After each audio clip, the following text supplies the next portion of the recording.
समुद्र की गहराइयों में स्थित क्षीर सागर का दृश्य अत्यंत दिव्य और मनोहर था। लहरों के बीच शेषनाग की शैया पर भगवान विष्णु सुकून से विराजमान थे। उनका नीलवर्णीय शरीर दिव्य आभा बिखेर रहा था और समीप माता लक्ष्मी उनके चरण दबा रही थीं। चारों ओर दिव्य प्रकाश फैला हुआ था और वातावरण में शांत और मधुर संगीत की ध्वनि गूंज रही थी। इसी दिव्य क्षण में आकाश मार्ग से देवर्षि नारद जी वहां पहुंचे। उनके हाथ में उनकी दिव्य वीणा थी, लेकिन उनके मुख पर हल्की चिंता की रेखाएं थीं।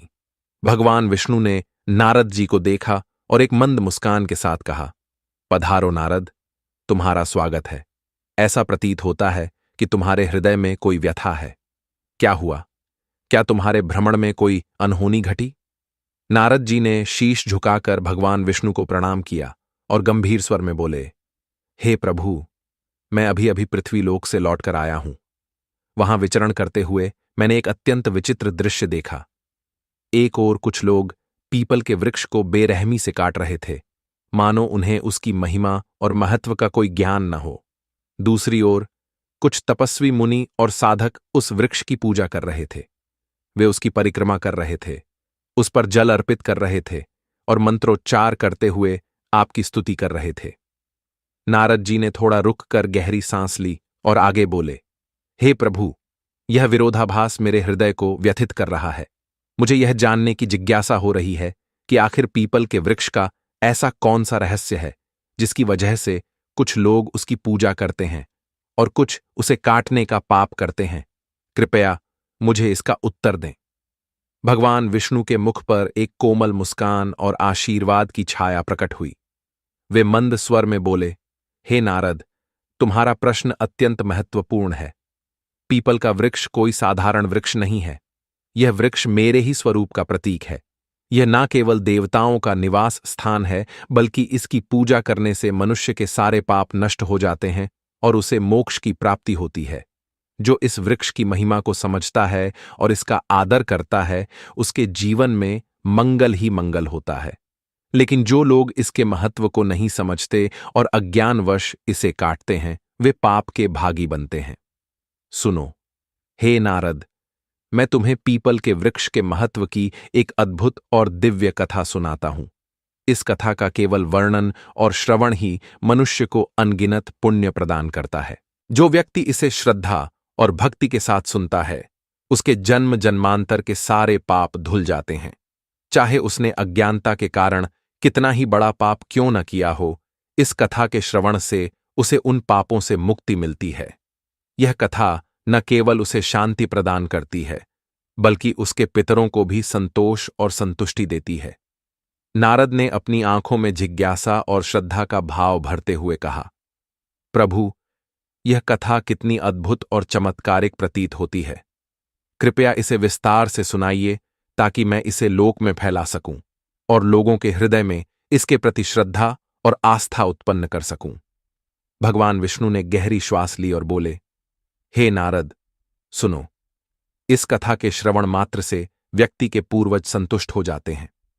उनके आशीर्वाद से उसके घर में सुख, समृद्धि और लक्ष्मी का वास होता है। उसकी संतानों पर कोई संकट नहीं आता और उसका जीवन मंगलमय हो जाता है। यदि कोई स्त्री या पुरुष संतान सुख से वंचित है, तो इस कथा का श्रवण करके और पीपल के वृक्ष की पूजा करके वह इस सुख को अवश्य प्राप्त करता है। इतना ही नहीं, इस कथा के प्रभाव से उसके घर में दुर्भाग्य, दरिद्रता और कष्टों का सदा के लिए नाश हो जाता है। नारद जी के हृदय में भक्ति और आनंद उमड़ पड़ा। उन्होंने कहा, प्रभु, यह वृक्ष तो वास्तव में समस्त देवताओं का आशीर्वाद है। कृपा करके कथा का वर्णन आरंभ करें। मैं ध्यानपूर्वक सुनना चाहता हूं। भगवान विष्णु मंद मुस्कान के साथ बोले, हे नारद, यह कथा एक गरीब और साधारण लेकिन सत्यनिष्ठ व्यक्ति हरिदास की है। यह कथा मनुष्य को पीपल के वृक्ष के पवित्रता और चमत्कारिक प्रभाव को समझाने के लिए पर्याप्त है। सुनो ध्यानपूर्वक। पूर्वकाल की बात है। हरिदास नाम का एक व्यक्ति अपने परिवार के साथ अत्यंत कठिनाइयों में जीवन व्यतीत कर रहा था। वह ईमानदार और परिश्रमी तो था, लेकिन गरीबी ने उसे चारों ओर से घेर रखा था। उसका परिवार बड़ा था, बूढ़े माता पिता, पत्नी गायत्री और 3 छोटे छोटे बच्चे। हरिदास दिन रात मेहनत करता, जंगल से लकड़ियां काटकर बेचता, लेकिन फिर भी परिवार का पेट भरना मुश्किल हो जाता। उसके घर में ना तो कोई पूजा होती थी और ना ही धार्मिक आस्था का कोई वातावरण था। हरिदास को शास्त्रों का ज्ञान नहीं था और ना ही उसे देवताओं की महिमा का भान था। एक दिन सुबह से ही हरिदास जंगल में लकड़ियां तलाशने निकल पड़ा। उसका शरीर थक चुका था, लेकिन उसे कुछ भी नहीं मिला। भूख, प्यास और चिंता से घिरे हरिदास ने सोचा, अगर आज लकड़ियां नहीं मिलीं, तो घर में चूल्हा भी नहीं जलेगा। बच्चे और बूढ़े माता पिता क्या खाएंगे? सूरज अपनी तेज किरणों के साथ सिर पर चमक रहा था। थका हुआ हरिदास जंगल के एक ऐसे हिस्से में पहुंच गया जो अत्यंत घना और भयावह था। वहां ऊंचे ऊंचे पेड़ों की शाखाएं और घनी बेलें इतनी सघन थीं कि सूर्य की रोशनी भी धरती तक नहीं पहुंच पाती थी। जगह जगह सर्प, बिच्छू और हिंसक जीव अपने जाल बिछाए हुए थे, पर हरिदास की विवशता उसे वहां तक खींच लाई। बहुत देर तक भटकने के बाद उसकी आंखों में एक अजीब सी चमक आ गई। उसने एक विशाल वृक्ष देखा। यह पीपल का वृक्ष था। उसकी शाखाएं आकाश को छू रही थीं और उसकी जड़ें इतनी गहरी थीं मानो धरती का सारा भार उसी ने संभाल रखा हो। उस वृक्ष के चारों ओर एक अद्भुत आभा फैल रही थी, मानो वह कोई साधारण वृक्ष नहीं बल्कि कोई दिव्य चमत्कार हो। हरिदास ने आश्चर्य और थोड़ी राहत के साथ सोचा, अरे वाह, कितना बड़ा और मजबूत वृक्ष है। अगर इसकी कुछ टहनियां काट लूं तो आज का दिन तो कट जाएगा। मेरे बच्चे भूखे नहीं रहेंगे। उसकी थकी हुई आंखों में कुछ उम्मीद जागी।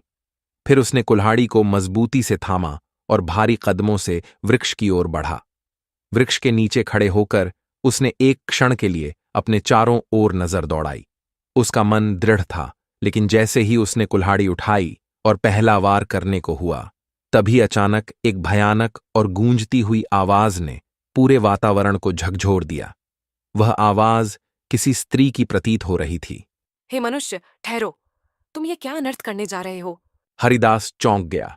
उसने घबराकर चारों ओर देखा, लेकिन वहां कोई दिखाई नहीं दिया। उसका दिल तेजी से धड़कने लगा। तभी वृक्ष के तने के पास से एक भयानक काले रंग का सर्प फुंकारता हुआ प्रकट हुआ। उस सर्प की चमकती हुई आंखों में मानो अग्नि की ज्वाला जल रही हो। हरिदास भय और आशंका में कुछ कदम पीछे हट गया। वह सर्प धीरे धीरे रेंगता हुआ उसके सामने आकार लेने लगा, लेकिन अगले ही पल कुछ चमत्कारिक घटित हुआ। सर्प का शरीर अचानक बदलने लगा और उसने एक अद्भुत सुंदर स्त्री का रूप धारण कर लिया। यह कोई साधारण स्त्री नहीं थी, बल्कि एक नागकन्या थी। उसकी चमकती आंखों में रहस्य और गंभीरता का अथाह सागर उमड़ रहा था। उसके मुखमंडल पर ऐसा तेज था कि हरिदास उसे देखते ही मोहित और भयभीत हो उठा। नागकन्या ने गंभीर स्वर में कहा, हे मनुष्य, तुम यह पवित्र पीपल का वृक्ष काटने जा रहे थे। क्या तुम्हें यह झात नहीं कि इस वृक्ष में देवताओं का वास होता है? इसे काटने से तुम्हें महान पाप लगेगा। हे मनुष्य, तुम यह पवित्र पीपल का वृक्ष काटने जा रहे थे। क्या तुम्हें यह ज्ञात नहीं कि इस वृक्ष में देवताओं का वास होता है? इसे काटने से तुम्हें महान पाप लगेगा। हरिदास की सांसें तेज हो गईं। उसके हाथ से कुल्हाड़ी लगभग छूट गई। वह कांपते हुए स्वर में बोला, हे देवी, आप कौन हैं और मुझसे मनुष्य की वाणी में बात कैसे कर रही है? मैंने तो ऐसा कभी नहीं सुना। कृपया मुझे बताइए कि आप कौन हैं और यह वृक्ष इतना विशेष क्यों है? नागकन्या मुस्कुराई। उसकी मुस्कान रहस्यमय थी, मानो वह हरिदास के प्रश्नों का उत्तर देने से पहले उसके मन के हर विचार को पढ़ रही हो। उसने कहा, हे मनुष्य, मैं इस पीपल वृक्ष की रक्षक नागिनी सुरसा हूं। यह वृक्ष मेरे लिए अत्यंत प्रिय है, क्योंकि इसमें मेरा वास है। परंतु यह जुड़ाव केवल इस जन्म का नहीं है। यह एक पुरानी कथा का परिणाम है। सुनो, मैं तुम्हें अपने पूर्व जन्म की कथा सुनाती हूं। यह कहते हुए नागकन्या सुरसा का चेहरा अचानक गंभीर हो गया। उसकी आंखों में अतीत का गहरा रहस्य चमकने लगा। हरिदास विस्मय और जिज्ञासा से उसकी ओर देखने लगा। यह सब उसके लिए अत्यंत अद्भुत और विचित्र था। नागकन्या ने एक गहरी सांस ली और अपने वृतांत को आरंभ किया। नागकन्या ने गहरी सांस ली। उसकी आंखों में अतीत की गहराई और गहन पीड़ा झलक रही थी। उसने हरिदास की ओर गंभीरता से देखते हुए कहा, हे मनुष्य, पिछले जन्म में मेरा नाम सुमति था। मैं एक प्रतिष्ठित वैश्य परिवार में जन्मी थी। मेरे पिता एक धनवान व्यापारी थे और मेरे विवाह का आयोजन उन्होंने बड़ी धूमधाम से किया था। मेरा विवाह एक पुण्यात्मा और ज्ञानी व्यक्ति से हुआ जिसका नाम धर्मपाल था। धर्मपाल सच्चे अर्थों में एक धर्मात्मा व्यक्ति थे। उनका जीवन सादा लेकिन सत्कर्मों से भरा हुआ था। वे अनाज का व्यापार करते थे और अपने व्यापार में भी ईमानदारी और धार्मिकता का पालन करते थे। किंतु मैं उनके स्वभाव और गुणों से सर्वथा विपरीत थी। मेरा स्वभाव स्वार्थी, अहंकारी और सांसारिक सुखों में लिप्त था। मुझे ना तो अपने पति के गुणों की कोई कद्र थी और ना ही किसी धर्म कर्म में रुचि। मुझे देवी देवताओं की पूजा और धर्म कर्म व्यर्थ प्रतीत होते थे। मेरा सारा ध्यान केवल अपने सुख, वैभव और धन संपत्ति पर केंद्रित था। मेरे पति हमेशा मुझे समझाते कि जीवन में धर्म और पुण्य के कार्यों का महत्व होता है, लेकिन मैं उनकी हर बात को अनसुना कर देती। हमारे गांव के पास एक पवित्र मुनि का आश्रम था। वह आश्रम प्रकृति की गोद में बसा हुआ था और वहां का वातावरण अत्यंत शांत और दिव्य था। मुनि ने अपने आश्रम में एक छोटा सा पीपल का वृक्ष लगाया था। गांव के लोग उस वृक्ष को पूजते थे। वे उसकी परिक्रमा करते, दीप जलाते और जल अर्पित करते। उनका विश्वास था कि उस वृक्ष में भगवान विष्णु का वास है। धीरे धीरे वह वृक्ष विशाल और घना हो गया। लोगों की श्रद्धा से उसकी छवि और अधिक अलौकिक हो गई, लेकिन मैं अपने अज्ञान और अहंकार के कारण इसे समझ नहीं पाई। एक दिन मैं उस आश्रम के पास से गुजर रही थी। मैंने देखा एक ब्राह्मण उस पीपल के वृक्ष के नीचे श्रद्धा से पूजा कर रहा था। वह जल अर्पित कर रहा था और मंत्रोच्चार कर रहा था। वह दृश्य देखकर मेरा अहंकार उमड़ पड़ा। मैं ठहाका मारकर हंसने लगी और कटु स्वर में बोली, अरे ब्राह्मण, तुम मूर्ख हो जो एक साधारण पेड़ की पूजा कर रहे हो। यह ना फल देता है ना फूल। ये केवल एक लकड़ी का ढांचा है जिसकी पूजा करना व्यर्थ है। तुम्हारी यह पूजा किसी काम की नहीं। मेरे कठोर शब्द सुनकर भी वह ब्राह्मण शांत खड़ा रहा। उसकी आंखों में मेरे लिए करुणा थी, मानो वह मेरे अज्ञान पर दुखी हो। उसने गंभीर स्वर में कहा, हे देवी, तुम्हारा यह व्यवहार तुम्हारे अज्ञान का परिणाम है। क्या तुम्हें यह नहीं पता कि यह पीपल का वृक्ष मात्र एक साधारण वृक्ष नहीं है? इसमें स्वयं भगवान विष्णु का वास है। यह वृक्ष जीवित है और अत्यंत पवित्र। इसकी पूजा से भगवान विष्णु प्रसन्न होते हैं और हमें पुण्य की प्राप्ति होती है। नागकन्या ने अपनी कथा को और गहरी भावना और करुणा के साथ जारी रखा। उसकी आंखों में पछतावे और पीड़ा की गहरी छाया साफ झलक रही थी। उसने कहा, हे मनुष्य, उस ब्राह्मण के वचनों ने मेरे अहंकार को और भी भड़का दिया। मेरे अंदर क्रोध और उपेक्षा की अग्नि धधकने लगी। मैंने कटु स्वर में उस ब्राह्मण और पीपल वृक्ष दोनों का उपहास किया। मैंने व्यंग्यपूर्ण स्वर में कहा, आखिर देखते हैं तुम्हारा यह वृक्ष कितना महान है। और अपने आवेश में मैंने उस पवित्र पीपल वृक्ष को लात मार दी। जैसे ही मेरी लात उस वृक्ष को लगी, उसी क्षण एक ऐसी घटना घटी जिसने मेरे जीवन को सदा के लिए बदल दिया। अचानक मेरे पैर से लेकर पूरे शरीर में एक भयानक जलन होने लगी। वह जलन इतनी असहनीय थी कि मैं चीख उठी।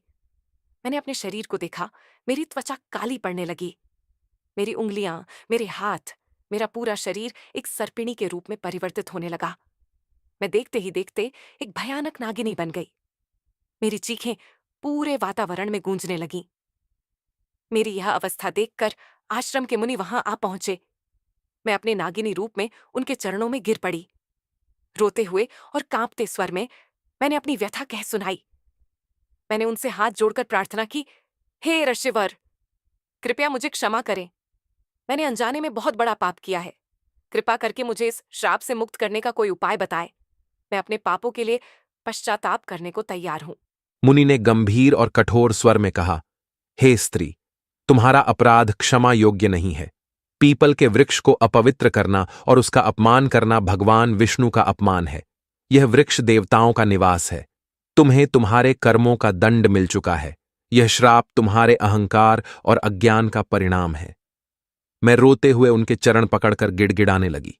हे ऋषिवर, कृपया मेरी मदद करें। मुझे इस पीड़ा से मुक्त करें। मैं अपने किए का प्रायश्चित करना चाहती हूँ। मुनि ने मेरी प्रार्थना सुनी और गंभीर स्वर में बोले, तुम्हें इस श्राप से मुक्त होने के लिए 100 वर्षों तक इस पीपल वृक्ष पर वास करना होगा।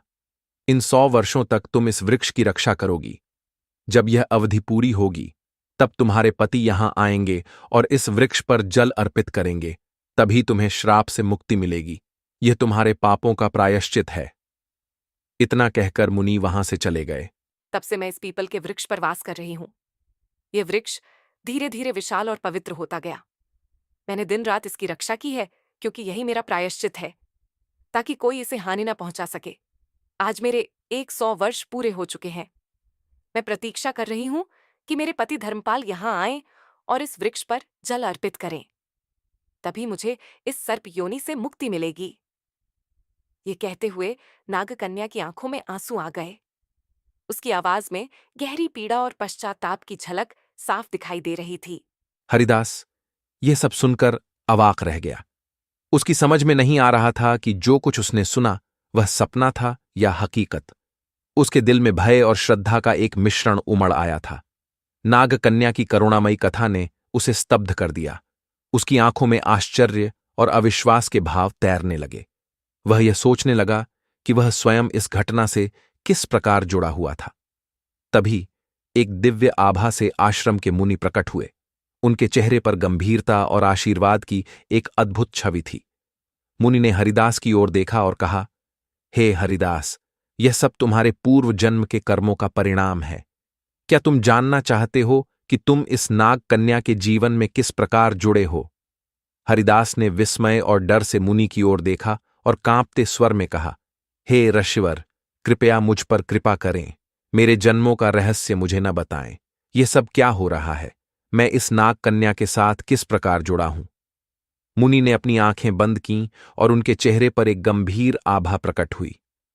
कुछ क्षणों बाद उन्होंने कहना शुरू किया, हे हरिदास, सुनो तुम्हारे पूर्व जन्म की कथा। यह नाग कन्या, जिसका नाम सुमति था, तुम्हारी पत्नी थी। उस जन्म में तुम धर्मपाल नामक एक पुण्यात्मा व्यापारी थे। तुमने सुमति से विवाह किया था और उसका जीवन संवारने के लिए हर संभव प्रयास किया। तुम एक धर्मनिष्ठ और सत्यवादी व्यक्ति थे।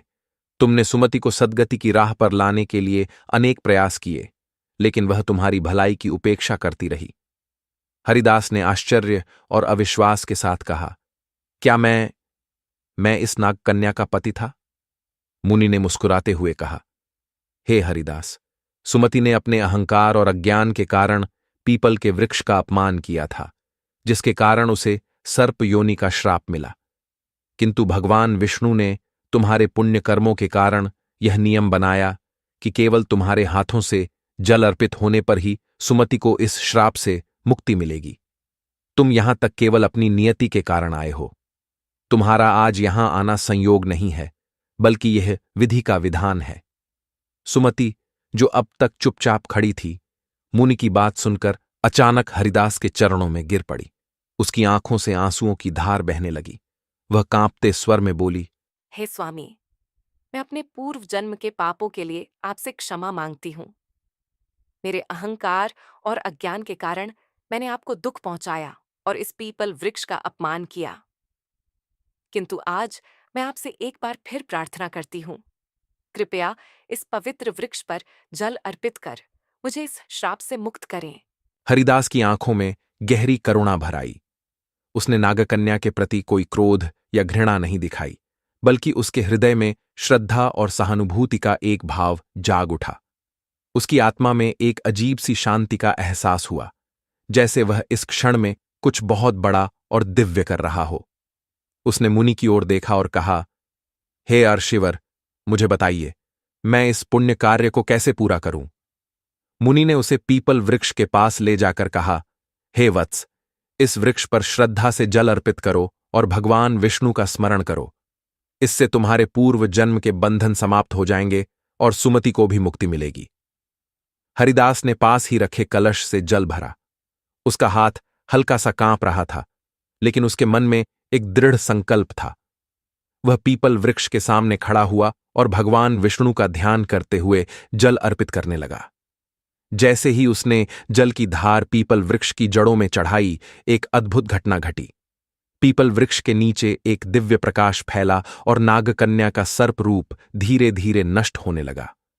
उसकी जगह पर एक सुंदर तेजस्वी स्त्री प्रकट हुई। उसका चेहरा चमक रहा था, मानो वह स्वयं एक देवी हो।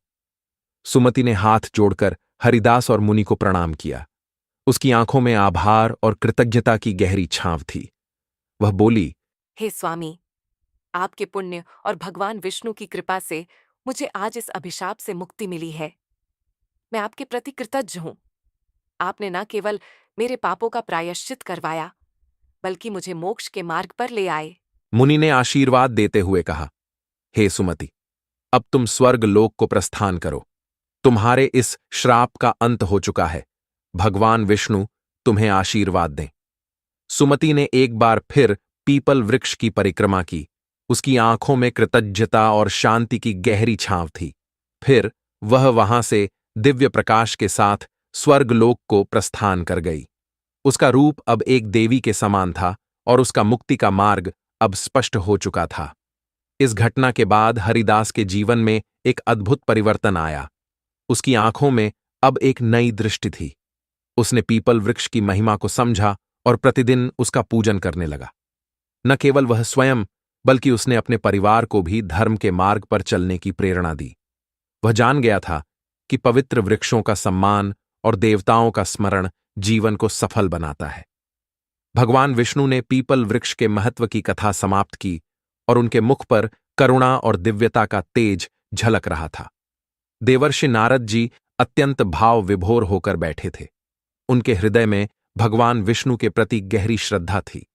उन्होंने भगवान विष्णु की स्तुति करते हुए कहा, हे प्रभु, आपने पीपल वृक्ष की महिमा और यह कथा सुनाकर मेरी जिज्ञासा को शांत किया। मैं धन्य हो गया। इस कथा से यह स्पष्ट हुआ कि मनुष्य अपने अज्ञान और अहंकार के कारण ही पाप के मार्ग पर चलता है, किंतु आपकी कृपा से ही उसका उद्धार संभव है। यह वृक्ष न केवल पवित्र है, बल्कि स्वयं आपका दिव्य स्वरूप है। भगवान विष्णु मुस्कुराते हुए बोले, हे नारद, यह सत्य है। पीपल का वृक्ष सृष्टि का जीवन है। इसकी जड़ में मैं स्वयं निवास करता हूं। तने में भगवान शिव का वास है और शाखाओं में ब्रह्मा का। इस वृक्ष की पूजा करने से मनुष्य त्रिदेव का आशीर्वाद प्राप्त करता है। जो भी इस कथा को श्रद्धा से सुनेगा, सुनाएगा अथवा पीपल के वृक्ष की पूजा करेगा, उसे मेरे परम धाम की प्राप्ति होगी। उसके समस्त पापों का नाश होगा और उसे जीवन में सुख, शांति तथा परलोक में मोक्ष का आशीर्वाद मिलेगा। नारद जी ने अपने हृदय में गहरी श्रद्धा और आभार महसूस करते हुए कहा, हे प्रभु, मैं अविलंब पृथ्वी लोक पर जाऊंगा और इस कथा का प्रचार करूंगा। मैं लोगों को यह बताऊंगा कि पीपल के वृक्ष का अपमान नहीं करना चाहिए।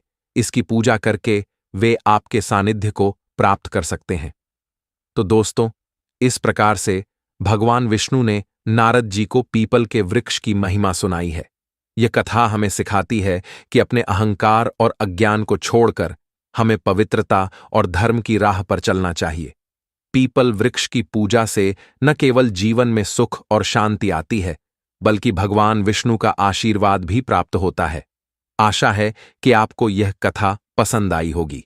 अगर हां, तो कृपया वीडियो को लाइक जरूर करें और कमेंट में जय श्री हरिविष्णु लिखें। साथ ही चैनल को सब्सक्राइब करें। आप सभी का धन्यवाद।